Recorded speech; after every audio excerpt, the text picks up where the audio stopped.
idza aradtum ghuslal mayyit fabda bil mayamin wa mawadhi'il wudhu'.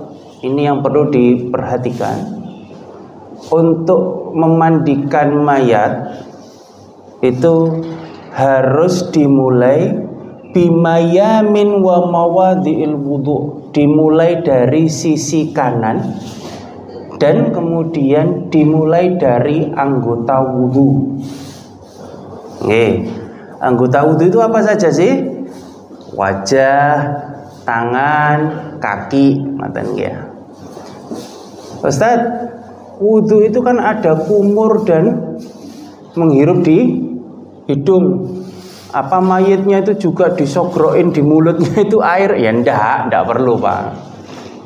Cukup dibasuh dulu, kaifiatnya ya, rukunnya. Cukup dibasuh yang sebelah kanan terlebih dahulu semua, baru yang sebelah kiri. Ini jarang diperhatikan oleh orang-orang yang memandikan mayat ini. Saya sering sekali, pangapunten sangat, memperhatikan. Kalau di desa, kalau di sini kan perumahan, insya Allah ada petugasnya sendiri, ya. Di desa itu mudin-mudin, kan ada mudin kematian, ada mudin pernikahan biasanya kalau di kampung itu. Mudin-mudin kematian itu ketika memandikan mayat itu pokoknya nang mari nang wis, pokoknya segera selesai. Akhirnya apa? Cara memandikannya tidak sesuai sunnah. Pokoknya digambir, seret, sabuni, sampoi, selesai. Nggak. Ada kaifiatnya, ada tata caranya. Kaifiat yang pertama yaitu membasuh atau mencuci bagian tubuh anggota wudhu yang sebelah kanan dulu. Baru setelah itu sebelah kiri. Ini yang kita bicarakan adalah mayit dalam kondisi normal, nggih Pak. Bukan mayit yang kemudian korban mutilasi, kemudian mayit kecelakaan yang sudah semrawut jasadnya ndak karuan. Bukan. Ini yang kita omong adalah kondisi mayit normal. Baik. Wahsilu witron salasan au khamsan au aksar min dzalik. Maka kemudian cucilah atau mandikanlah dengan bilangan ganjil. Salasan 3 kali, au khamsan atau 5 kali, nggih, au aksar min dzalik atau lebih daripada itu. Yang jelas bilangannya ganjil.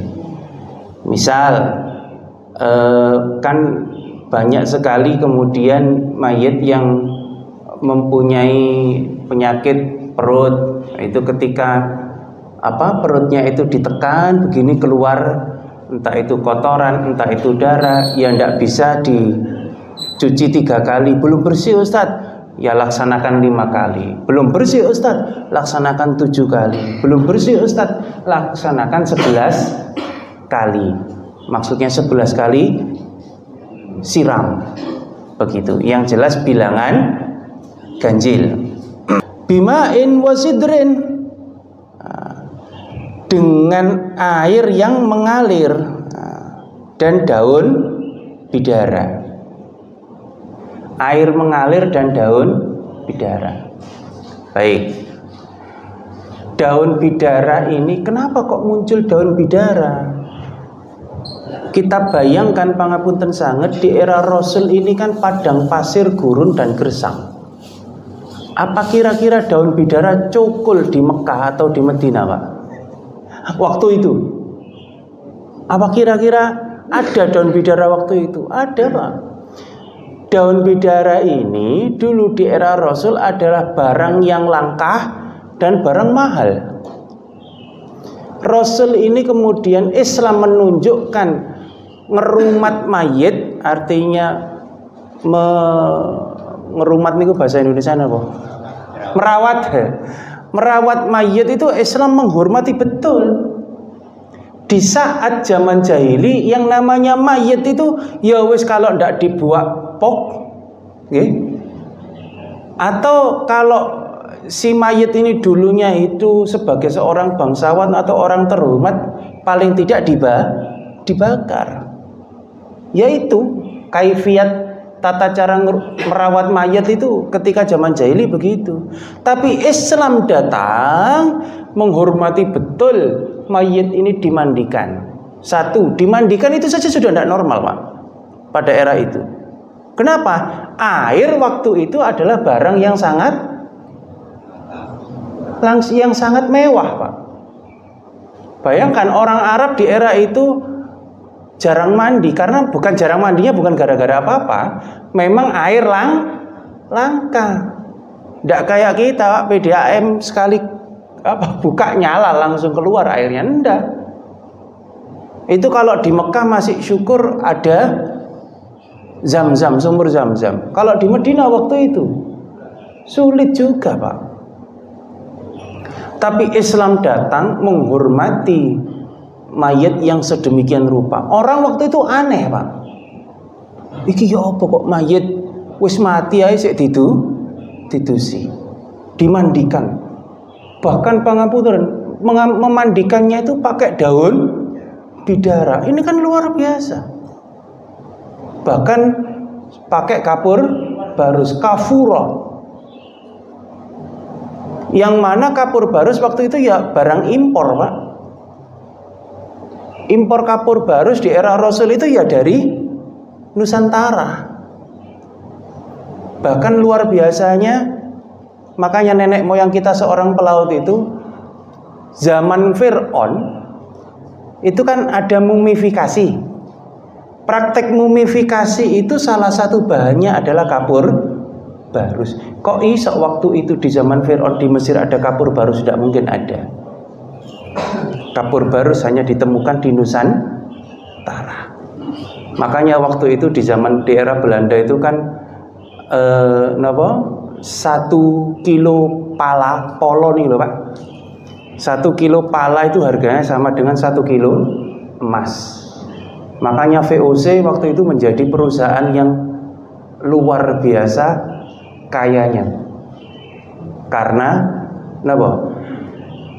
Ya karena Nusantara. Baik. Nah, kembali ke kaifiat ghuslil mayit. Daun bidara ini kemudian fungsinya untuk wewangian. Dulu zaman Rasul belum ada Biore, belum ada Lux, belum ada ya merek-merek sabun itu belum ada. Sampo juga belum ada. Maka memakainya daun bidara. Lah ini jangan gagal paham. Daun bidara ini fungsinya untuk wewangian, tidak harus ada. Kalau sudah ada sabun dan sampo, maka fungsi daun bidara sudah tergantikan. Maka tidak harus paten ada daun bidara. Ya, sebentar.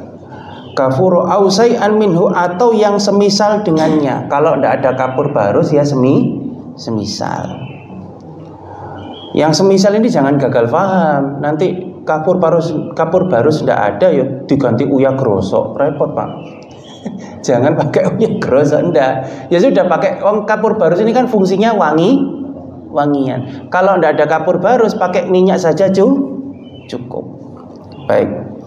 Wadfiru sa'run mar'ah wadfiru sa'rul mar'ati salasata qurun, dan pintallah rambut mayat perempuan 3 pintal. Maksudnya itu 3 gelungan kalau kemudian rambutnya panjang. Kalau kemudian orang yang habis sakit kena kanker, kemoterapi, kemudian rambutnya rontok, ya tidak ada yang digelung, Pak. Tidak ada rambutnya gitu. Baik. Summa jafifuhu binahwi min safah. Kemudian keringkanlah ia dengan min safah, handuk atau semisalnya. Nah, ini yang penting, yang perlu jenengan ketahui. Waghsilu rajulah, dan mandikanlah mayat laki-laki dengan seorang laki-laki. Wali ahadi zaujaini au yaghsil akhar, dan mandikanlah pasangan suami istri. Waqtumu aibah, dan tutuplah aib ketika ada di dalam tubuhnya. Baik, ini yang kemudian banyak dijadikan pertanyaan para jamaah. Ustaz, anak laki-laki memandikan ibu boleh atau tidak? Jawabannya tidak. Anak perempuan memandikan bapak boleh atau tidak? Jawabannya tidak. Jelas hadisnya rojulur rojulah, artinya mayat laki-laki dimandikan oleh orang laki-laki, mayat perempuan dimandikan orang perempuan. Yang boleh cross gender, artinya laki-laki memandikan perempuan, perempuan memandikan laki-laki, hanya suami istri. Dan ini penting, Bapak. Jadi ya sudahlah, daun bidara itu fungsinya adalah untuk wewangian. Tanpa daun bidara, kalau sudah ada sabun dan sampo, selesai. Bahkan ada beberapa masjid itu di Manarul Islam di Bangil itu kan, itu profesional sekali, Pak. Sudah disiapkan satu box kerdus itu, kain kafan ukurannya yang besar gitu. Kalau menyiapkan kalau mayatnya tinggi besar, kemudian ada minyaknya, ada kemudian kapur barusnya, ada kemudian macam-macam, komplit satu paket gitu. Itu begitu. Dan orang yang memandikan proper sekali, sudah melalui pelatihan dan training begitu. Itu waktu itu habis dari Al-Millah sini, ada cerita dari Al-Millah, saya isi kajian subuh dan temanya adalah memandikan mayat di Al-Millah sini. Kok ternyata pasca ngisi kajian, kemudian saya ditelepon ada sepupu saya meninggal dunia. Langsung dari Al-Millah saya langsung ke Bangil, tidak pulang. Praktek langsung, Pak. Habis ngisi langsung praktek. Itu orang Manarul Bangil itu langsung siap sudah, dan memandikannya proper sekali. Nanti saya ceritakan kenapa memandikan ini adalah salah satu kaifiat yang tidak boleh terlewat. Baik.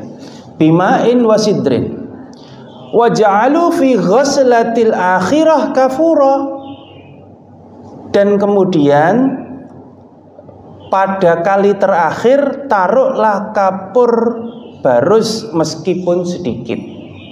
Baik.